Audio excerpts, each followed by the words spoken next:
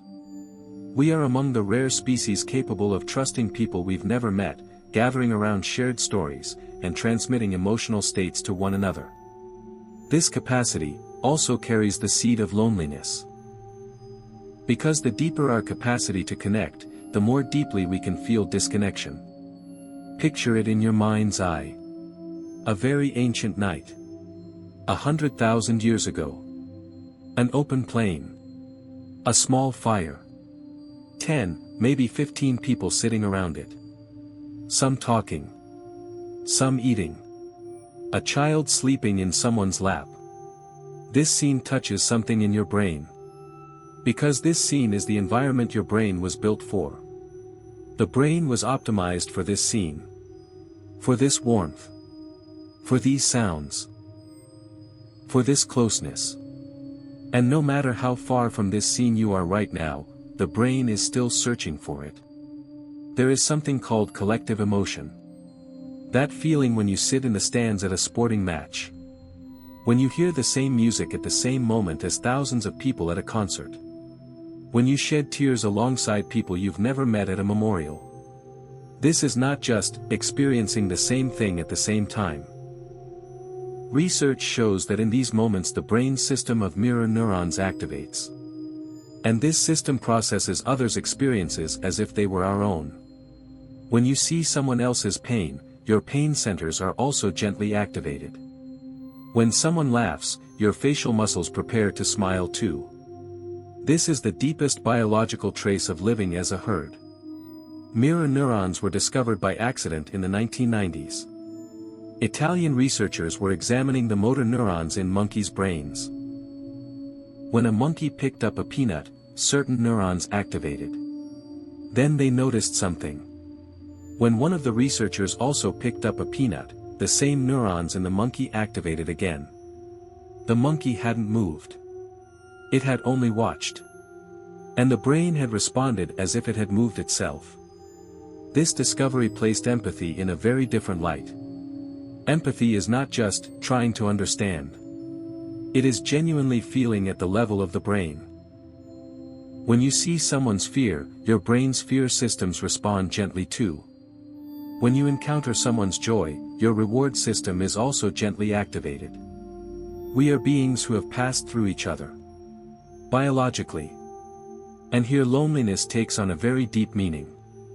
Loneliness is this system not receiving enough nourishment. Mirror neurons want the presence of others in order to be stimulated. They want shared experiences.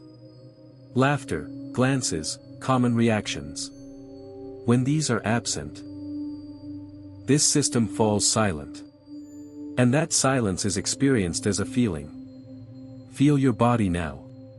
Are the hands relaxed? Are the shoulders low? Breathe. Long. And perhaps you can feel this, listening to this voice right now is also a kind of mirror neuron activation. There is a voice in front of you. There is a rhythm. There is meaning. The brain says you are not alone. Let's go to another dimension of the herd. Researchers call this co-regulation. We know that babies synchronize their biological rhythms with their caregivers. Heart rate, breath, cortisol cycles, in close and safe contact, these draw near to each other. But this isn't exclusive to infancy. Adults regulate each other's biology too. Research shows that simply sitting near someone who feels trusted and close, even just hearing their voice, affects heart rate and breathing rhythm. Bodies listen to each other. Adjust each other. This makes me think of something very beautiful. Without saying anything at all, simply sitting beside someone, can be a biological gift. Silent togetherness. This dimension of human relationships goes far beyond speech. Sometimes the anxiety of, I don't know what to say, blocks connection. Can I say the right thing? Will I be understood? But the herd's language begins before words. Breath. Body. Proximity. Warmth. These are a much older form of communication. Picture it in your mind's eye. Two elderly people. Sitting together. Perhaps they've known each other for years. Perhaps they've never met. But side by side, in silence. Their gaze in the same direction. No words pass between them. But something passes. Presence. Witnessing. The language of, you exist, I exist. This is the most ancient communication of the herd. Breathe. Slowly. Deeply. And perhaps you can feel this, right now, you are not the only one listening to this voice in the world. Others are listening too. Perhaps not right now, but as long as this journey continues, the same words, the same rhythm, reach the ears of different people. An invisible herd. But real. The herd within began as a tool for survival. But over time it transformed into something else. Art emerged. Music. Story. Dance. Ritual. All of these are ways the herd comes together. Not to survive, but to exist together. Loneliness is the voice of this need to exist together. And that voice is not the mark of weakness, but the mark of the depth of being human. Feel your body now. Breathe. And tonight, in this moment, look gently at that herd animal within you. That ancient and timeless presence. It is telling you something. Listen. We drift slowly out from the deep sound of the herd. And now we descend to a much quieter place. The heart. Take a deep breath. Slowly. And your hand, if you like, place it gently over your chest. You might feel your pulse. Every second, the heart is hearing something. Not just a muscle pumping blood. Researchers have been studying a far more mysterious dimension of the heart for decades. The heart speaks to the brain. But not only top down. Bottom up as well. We call this the heart-brain axis. The heart continuously sends signals to the brain via the vagus nerve. And these signals are not few. Researchers say the information the heart sends to the brain is far greater than what the brain sends to the heart. The heart is not a receiver. It's a transmitter. And what does it transmit? Safety information. Threat information. Rhythm information. The rhythm the heart beats shapes the brain's emotional state in that moment. Why is this so connected to loneliness? Research shows that loneliness and social isolation affect heart rate variability. Heart rate variability is the variation in time between each heartbeat. A healthy heart beats regularly but flexibly. The interval between beats changes slightly. This flexibility is a very important indicator. High heart rate variability, the nervous system is flexible, resilient to stress, emotionally balanced. Low heart rate variability.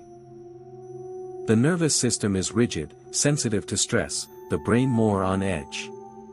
Chronic loneliness reduces this variability.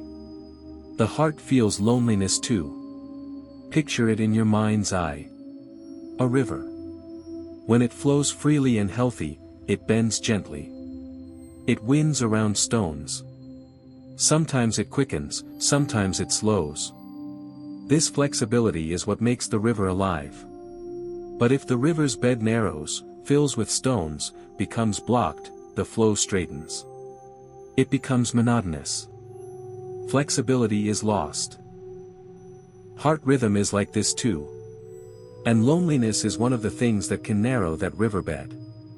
But now I want to tell you something beautiful. In moments of connection, heart rate variability rises. When a loved voice is heard. When genuine contact is experienced. When sitting in an environment that feels safe. The heart becomes flexible again. The river starts to bend once more. Breathe now. Long and deep. And notice this, deep, slow breathing directly increases heart rate variability. It stimulates the vagus nerve. It brings the parasympathetic system into play. This breath sends a message to the heart. Trust. Slow down. There is no danger. The relationship between the heart and connection is not only biological. In many cultures, across centuries, the heart was seen as the center of love and connection. This is not a coincidence. Emotional experiences are lived alongside physical heart sensations. Longing can be felt as a weight in the chest. Connection as an opening.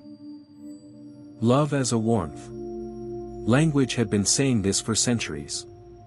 Science is slowly catching up. There is one study, particularly striking. Researchers measured the heart rhythms of people close to each other simultaneously. In close couples, in roommates, in long-term friendships, heart rhythms gradually begin to resemble each other over time.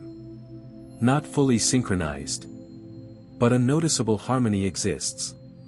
Bodies listening to each other. Hearts recognizing each other. Loneliness disrupts this rhythm. When there is no other rhythm to synchronize with, the heart continues working alone, in higher alert. But this disruption is not permanent. Rhythms are learned. Bodies adapt. And when a new rhythm is encountered, the body remembers that old language. Now I want to talk with you about something very practical but very deep. Researchers are studying a state called heart coherence. This is a condition where the heart and brain work in harmony, their rhythms synchronized. One of the ways to enter this state is this. Direct your attention to your heart. Truly physically. And consciously recall a positive emotion, gratitude, love, warmth. Don't just think it. Try to feel it. And during this, slow, regular breathing. Research shows this physically changes the heart rhythm. Instruments measure it. Let's try for a moment. You can keep your hand on your chest. And now, bring a moment to mind. One that truly feels good. It can be small.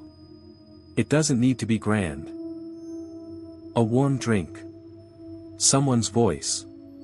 The first notes of a piece of music. A view. Bring the feeling of that moment alive in the region of your heart. Just for a few breaths. The brain perceives this change in the heart. And it responds. The heart feels loneliness. This is real. But the heart feels connection with the same depth. And the seeds of that connection are sometimes hidden in very small places. A voice.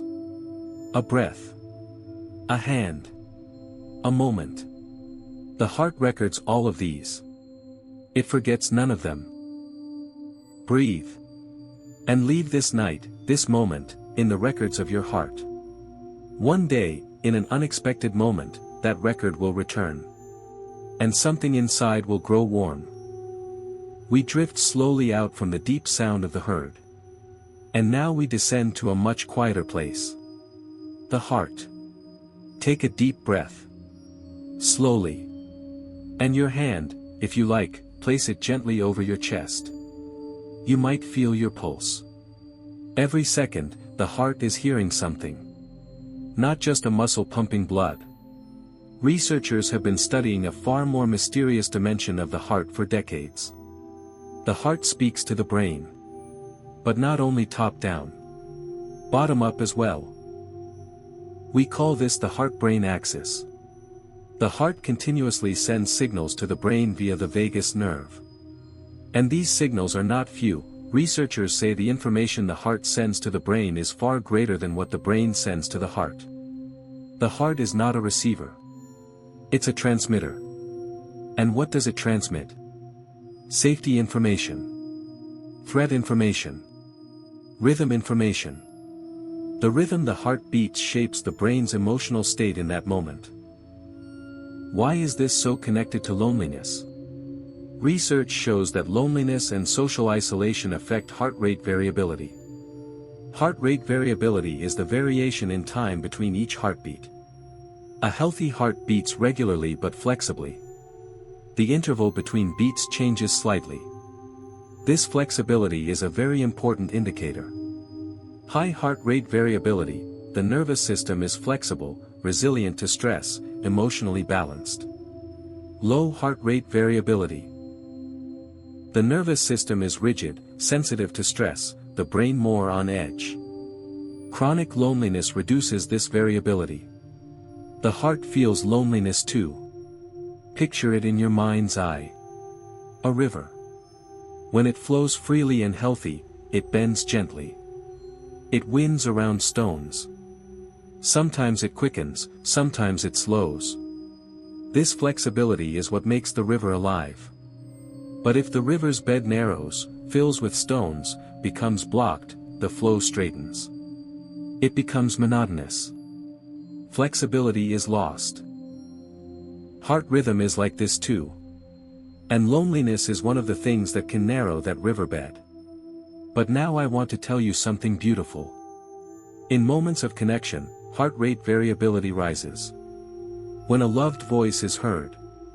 When genuine contact is experienced. When sitting in an environment that feels safe. The heart becomes flexible again.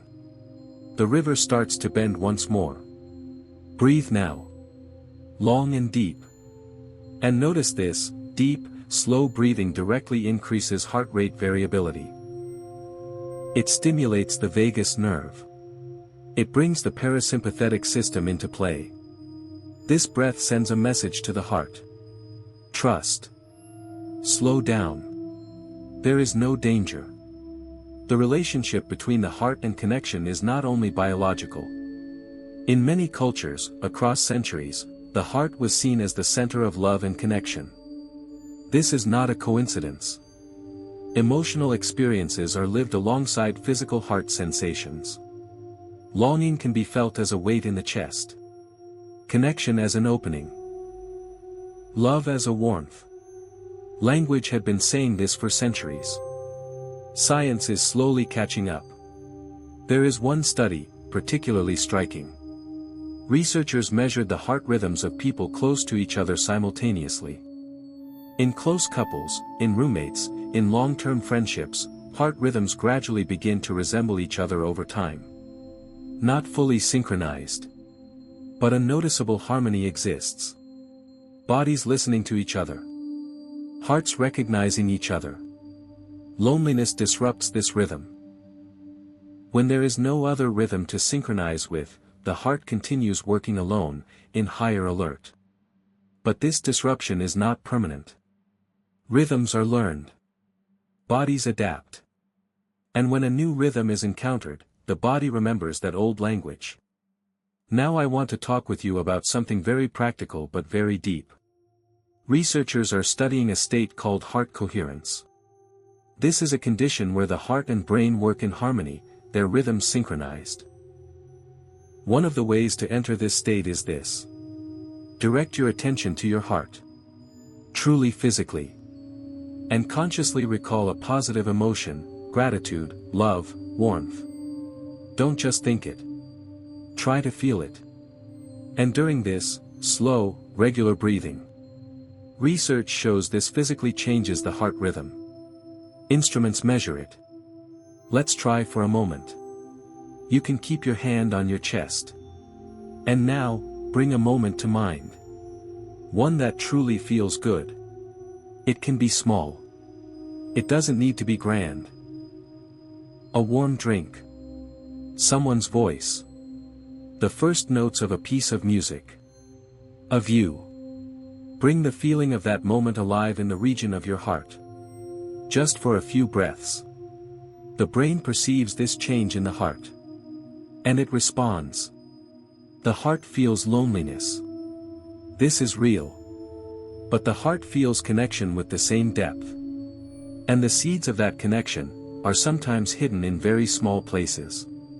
A voice. A breath. A hand. A moment. The heart records all of these. It forgets none of them. Breathe. And leave this night, this moment, in the records of your heart. One day, in an unexpected moment, that record will return. And something inside will grow warm. We drift slowly out from that wide, silent ocean of imagination. And now we touch something paradoxical. The silence inside loneliness. Take a deep breath.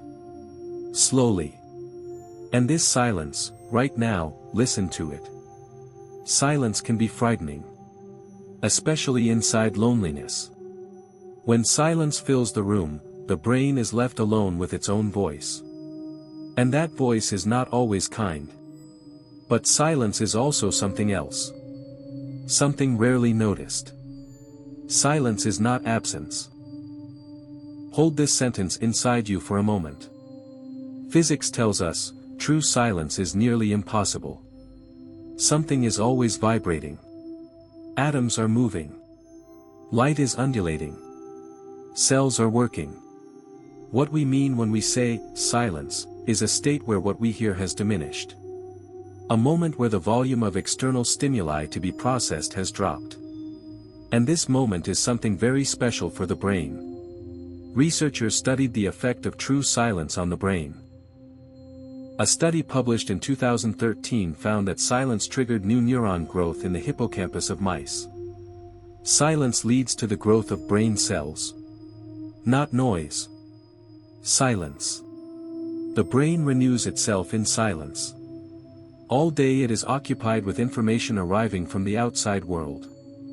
Sounds, images, notifications, conversations. The brain constantly processes all of these. Filters them. Generates responses. When silence arrives, this processing slows.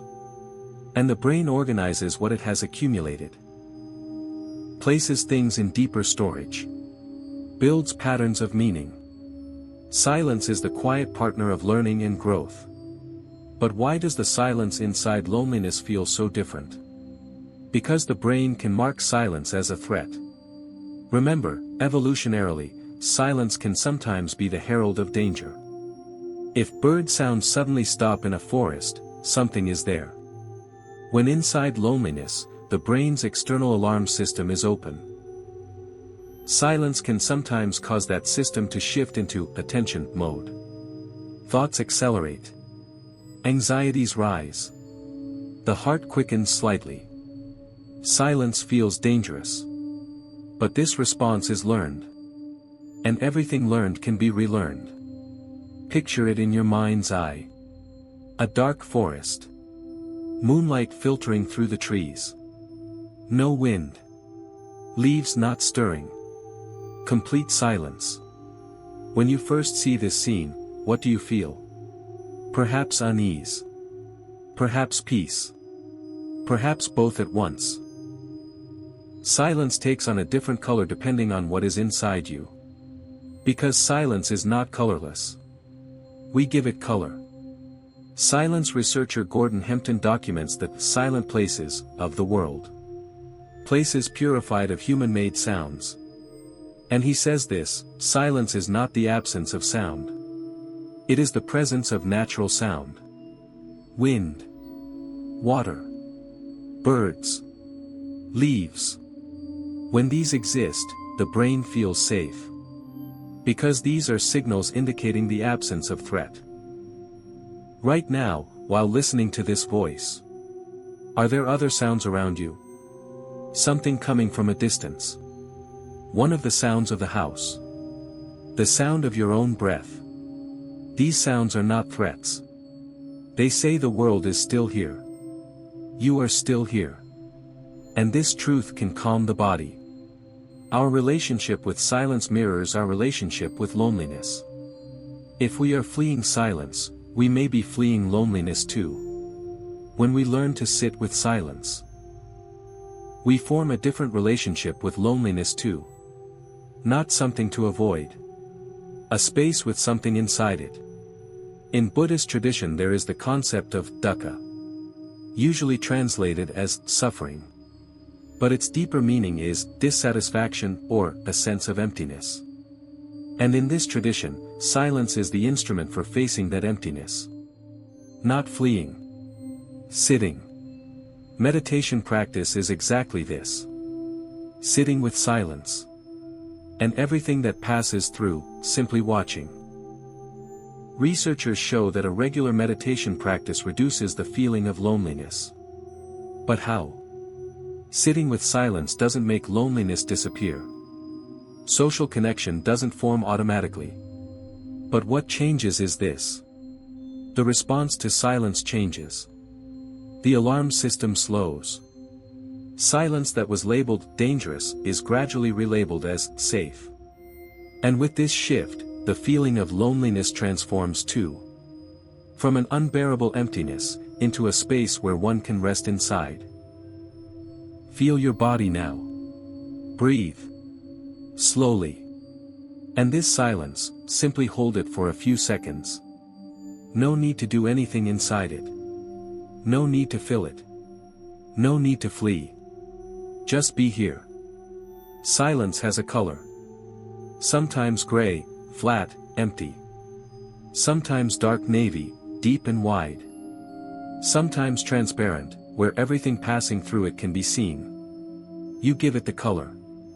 And tonight, in this moment, notice which color silence is choosing.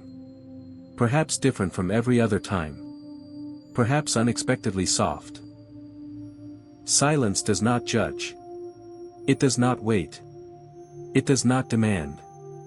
It is simply there. Together with you. And that togetherness is itself a form of connection. We drift slowly out from that deep, transparent space of silence. And now we walk toward a very ancient question. Why does the human connect? Take a deep breath. Let your lungs expand. Then release. To ask this question is like opening human history backward. Millions of years. Countless generations. In each one, this same question has been lived, perhaps not put into words, but answered with the body, with choice, with love. Why do we connect? Evolutionary biologists long believed this. Social bonds are formed to share resources. Cooperation makes survival easier. Therefore, bonding is a rational strategy. But this explanation misses something. Humans connect with people who have no resources to offer. They mourn those who have died. They love people they've never met. They bond with characters, with imaginary beings. Bonding doesn't calculate. This is something else. Psychologist John Bowlby, in developing attachment theory, started from a very different place. He saw that the first relationship babies form with their caregivers shapes an entire lifetime. He identified 3 fundamental attachment styles in this relationship. Secure attachment. When the caregiver is consistent and responsive. The baby learns that when it expresses a need, a response comes. The message, connection is safe, takes root. Anxious attachment. The caregiver is sometimes present, sometimes absent. The response is unpredictable. The baby expresses its need for connection more loudly, more intensely. The message, connection requires constant effort, takes root. Avoidant attachment. The caregiver doesn't respond to emotional needs. The baby learns to hide its needs. The message, needing connection is dangerous, takes root. These patterns begin in childhood. But they don't end there. Picture it in your mind's eye. A small child falls and scrapes a knee. Crying. And searching. With eyes, with voice, with body language, for someone safe. That searching leaves a mark inside the brain. The answer to the question, what happened when I asked for help, is recorded in the brain. And that record remains active in adulthood. Research shows that attachment styles are visible in adult relationships too. People with secure attachment can stay calmer in conflict. They don't both want and fear closeness. They can ask for help. People with anxious attachment seek more reassurance in relationships. Fear of abandonment is more intense. They put in great effort not to lose connection. People with avoidant attachment instinctively pull back when closeness increases. They send the message, I don't need it, but this message comes not from having no needs, but from an old protection. But does this never change? No. Attachment styles are flexible. Neuroplasticity applies here too. A safe relationship. A friend, a therapist, a partner, sometimes even a stranger, can slowly change old patterns. The brain processes new evidence. The experience of, this time I'm safe, when repeated, opens a new pathway. Breathe. And notice this, whatever your attachment style, the need to connect is the same. Whether anxious, whether avoidant, or somewhere in between. The need for connection exists in you. This is not a flaw in you. It is a legacy millions of years old. We can look at the origin of connection from another perspective too. Social neuroscientist Matthew Lieberman summarized years of research in a single sentence. Social pain and physical pain share the same neural architecture. This is evidence of how evolutionarily critical social connection is. Meaning the brain placed social connection in the same category as survival needs. Like water. Like air. This truth says a great deal about loneliness. When you suffer loneliness, this is not the brain exaggerating. It is a genuine need going unmet. And dismissing this need is like ignoring thirst. The origin of connection runs very deep. But roots extend wherever they are nourished. Researchers say one of the most effective ways to overcome loneliness is the quality of connection. Not the quantity. Few but deep. Few but genuine. Instead of hundreds of surface contacts, one single moment of, I was seen, is far more nourishing for the brain. Picture it in your mind's eye. A tree. Roots extending deep into the earth. They are invisible. But they are what keeps the tree standing. Connections are like this too. They may be invisible. They may go unspoken. But somewhere, they are real. And the presence of those roots is felt in every storm. Breathe. And leave this moment to your roots. The origin of connection began before you. And it will continue after you. You are one link in that long chain. And this link was never empty. We drift here from the deep roots of connection. And now we arrive at perhaps the most courageous question. Connection with ourselves. Take a deep breath. Slowly. Let your lungs expand. Then release. Until now we have always looked outward. To others. To the brain. To the body. To history. To the depths of evolution. But now, one step inward. To you. Only to you. We spoke earlier about the difference between being alone and being lonely. Now let's descend to the very heart of that difference. Being alone, solitude, is studied by researchers as a very different category. Loneliness is a feeling of absence. Searching for connection but not finding it. Solitude is a choice. A space open for turning inward.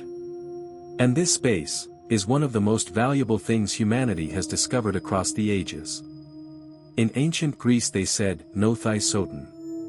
Know thyself. It was written at the entrance to the Temple of Delphi. Millions of people passed through there. And each one encountered that inscription. Know thyself. This looks like simple advice.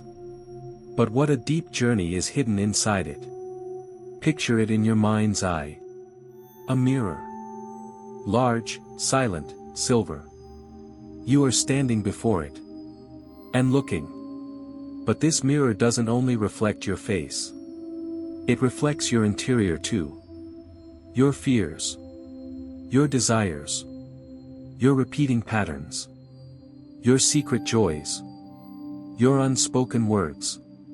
Standing before that mirror is sometimes the most courageous thing. Researcher Tasha Eurich wrote extensively on self-awareness. In her research with thousands of people, she found that 95% of people describe themselves as self-aware.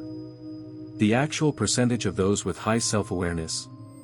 Between 10 and 15%. A large gap. And this gap speaks volumes. Most of us know ourselves less well than we think. This is not a criticism.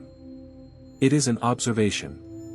Because seeing oneself clearly is genuinely difficult. The brain hides certain things to protect itself. It normalizes certain patterns. It suppresses certain needs. And loneliness sometimes brings exactly these hidden things to the surface. Think for a moment. When you're alone, what do you feel? Discomfort? Peace? Emptiness? Fullness? That feeling is information. The answer to the question, what is inside me right now? And hearing that answer is precious. Breathe. Feel your body. Right now, in this moment, what is inside you? Let it emerge. Without judgment. Psychologist Esther Buchholz defines solitude as a fundamental need of human development. As real as the need for connection. But far less discussed. According to Buchholz, solitude is not just for resting. It is for rediscovering yourself. For feeling who you are, what you want, what you value. Without others, this work is much harder to do. And here the paradox of loneliness reveals itself. Loneliness stings. Because it doesn't meet the need for connection. But solitude nourishes. Because it strengthens connection with yourself. The same external condition. Different internal experience. The difference is inside. Researchers found that people who enjoy solitude share certain common qualities. Higher self-awareness.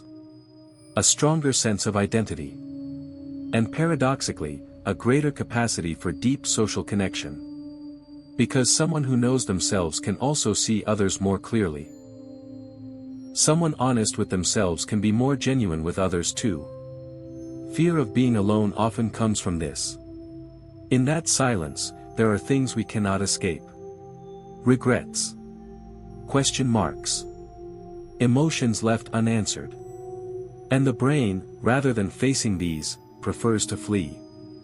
Phone. Noise. Busyness. Social media. All of these are instruments that fill that silence. But when we flee from that silence, the voice inside also goes unheard.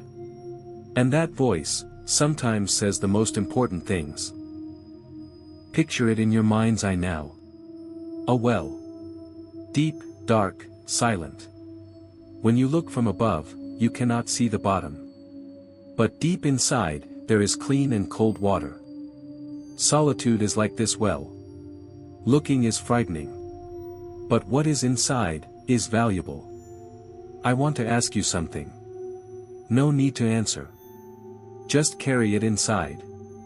When did you last truly sit with yourself? Just you, silence, and no obligation to do anything. Modern life steals this time. There is a constant stream. Constant stimulation. Constant performance, on social media, at work, in relationships. The pressure to show who you are destroys the opportunity to feel who you are. And over time, we can lose the ability to hear our own voice. Researcher Reed Larson studied the alone time of adolescence. And found this. Young people who spend time alone report lower mood at the beginning. But after a few days, this time brings them authenticity and clarity of identity. The benefits of solitude are not immediate. They come by accumulating. Breathe. And right now, listening to this voice, give yourself a gift. This moment, only with you. No one else here. No other task. No other performance. Just you. This breath. This voice. This darkness or light. Knowing yourself begins with being alone. But being alone, finds meaning through knowing yourself. This cycle turns throughout a lifetime. And with each turn, it descends a little deeper. You deserve to be at least as curious about yourself as you are about others. With that curious, gentle gaze you turn toward others, look inward once too. There is a world in there as well. Waiting to be explored. Waiting to be seen. Waiting to be heard. Tonight, take one step toward that world. A small step is enough. Just ask, how am I, truly, right now? And wait. The answer will come. We drift here from that deep, silent meeting with yourself. And now, we arrive at a turning point. Back outward. But this time, from a fuller interior. Take a deep breath. Slowly. Let your lungs expand. Then release. There is no formula for emerging from loneliness. I want to say this clearly. It is not as simple as, do this, connect. Because loneliness is not only an external condition. It is an internal experience. But researchers have found one thing, again and again. Small steps work. This sentence sounds ordinary. Perhaps too simple. But something very important lies inside it. Psychologist Barbara Fredrickson developed the broaden and build theory. Positive emotions, joy, curiosity, compassion, gratitude, broaden the brain's perceptual field. It sees more possibilities. It notices more points of connection. Negative emotions do the exact opposite, perception narrows.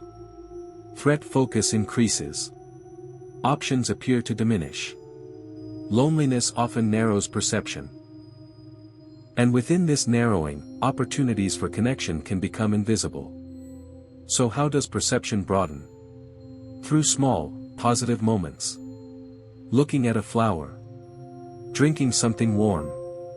Noticing that someone did something kind. Hearing the first notes of a piece of music. These moments are not large. But they are real to the brain. And every real positive moment opens perception just a little. Opening perception notices connection opportunities. Noticed opportunities make taking action easier. Picture it in your mind's eye. A very thin crack in a dark wall. And through that crack, a sliver of light seeps. That light isn't demolishing the wall. The wall is still there. But now, something can pass through that wall. Researcher Julianne Holt-Lunstad spent years studying loneliness and social connection. And she found, the quality of social connection affects health as much as smoking, and according to some studies, even more. A very stark comparison. But the purpose is clear. Connection is not a luxury. It is a matter of health. But there is an important point here. Holt-Lunstad's research also shows that forced or performative connections don't work. Surface connections don't reduce loneliness. Sometimes, they increase it. Because being in a shallow environment makes the feeling of not being seen even more distinct. What matters is, genuine. Small but genuine.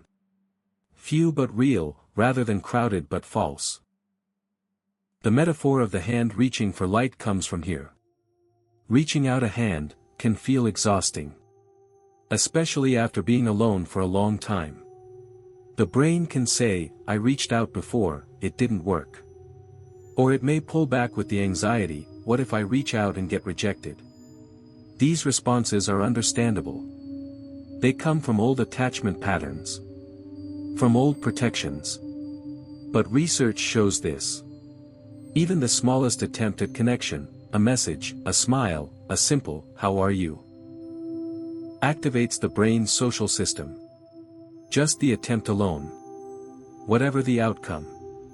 Feel your body now. Breathe. Long deep. And think of your hands. Those hands. Hands that can touch. That can hold. That can reach.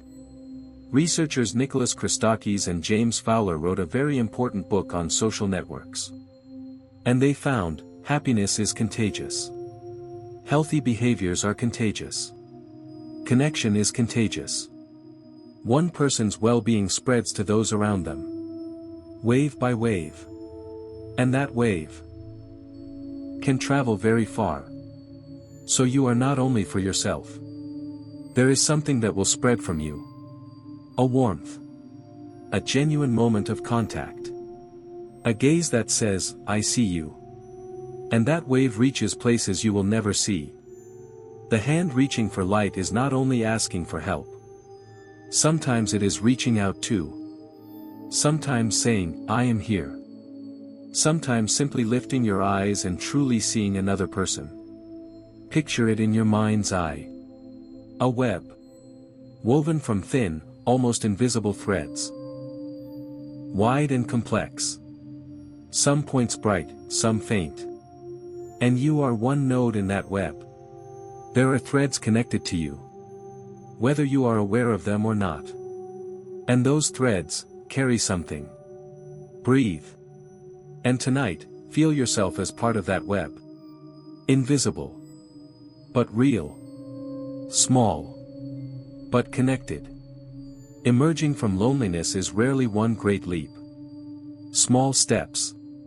Small moments. Small hands. Toward the light. We have drifted here through 11 chapters. From the sound of loneliness. From inside the brain. From the memory of skin. From the stretching of time. From the warmth of the herd. From the rhythm of the heart. From dreaming minds. From the color of silence. From the root of connection. From meeting with ourselves. From hands reaching toward light. And now, the final stop. Coming home. Take a deep breath. One of the last breaths of this journey. Let your lungs expand. Then slowly, gently release. What is home? I want to ask this question. No need to answer. Just carry it inside for a moment. Home is not only a building. The brain defines home very differently. The place where you feel safe. The place where you can be as you are. The place where you don't have to perform. The place where you can let go. Researchers studied a concept called psychological home. This concept is less a physical space and more an inner state. A condition of being in a certain harmony with yourself and others. And loneliness often feels like the disappearance of this inner home. But home doesn't disappear. Sometimes it only gets covered. With noise. With fear. With time. And journeys are undertaken to lift that covering. On this journey we saw so much. That loneliness is an alarm. That the brain processes social pain through the same pathways as physical pain. That the skin speaks the language of connection. That time stretches with loneliness. That being a herd is a biological reality. That the heart keeps rhythm. That even dreams search for connection. That silence has a color. That the root of connection lies very deep. That meeting with ourselves is the most courageous journey. And that small hands reach toward light. All of these say one thing. You are a being designed for connection. This is not a deficiency in you. This is a depth in you.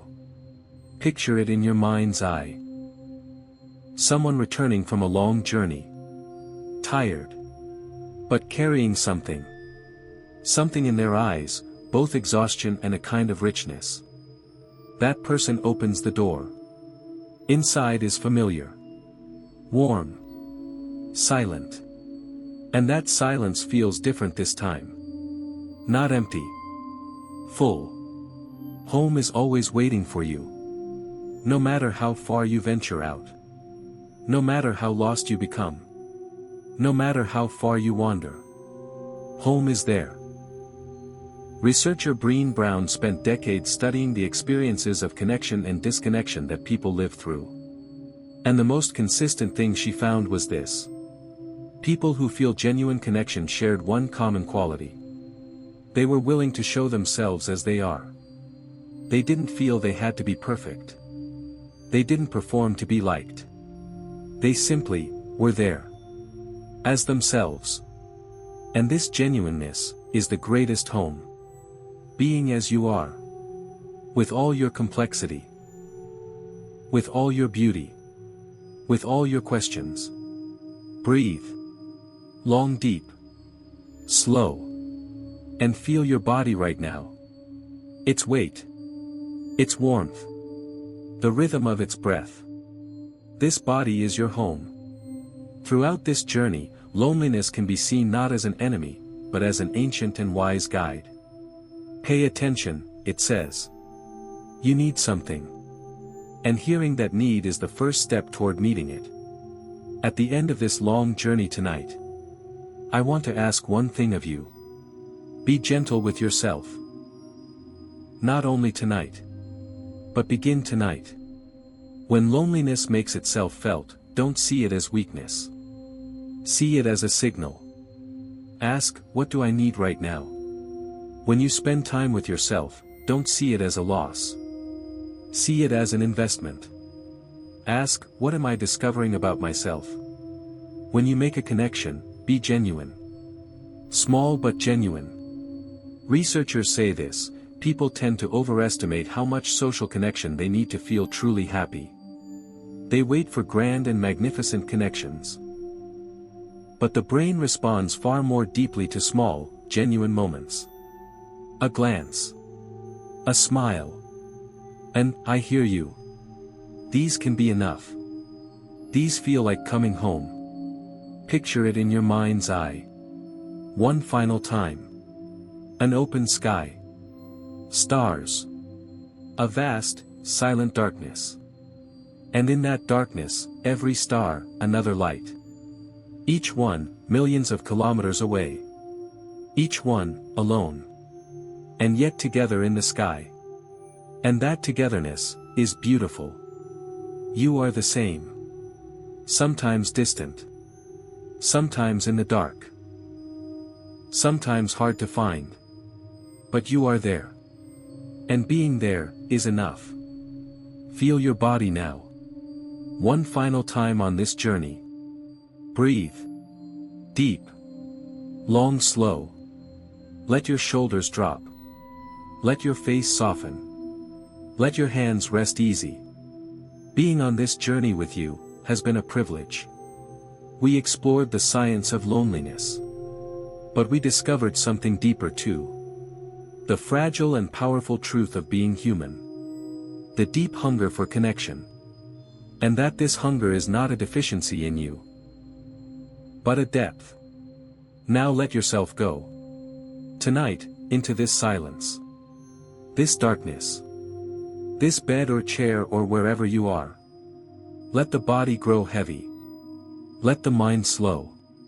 Let thoughts drift away. You have come home. Good night, wanderer.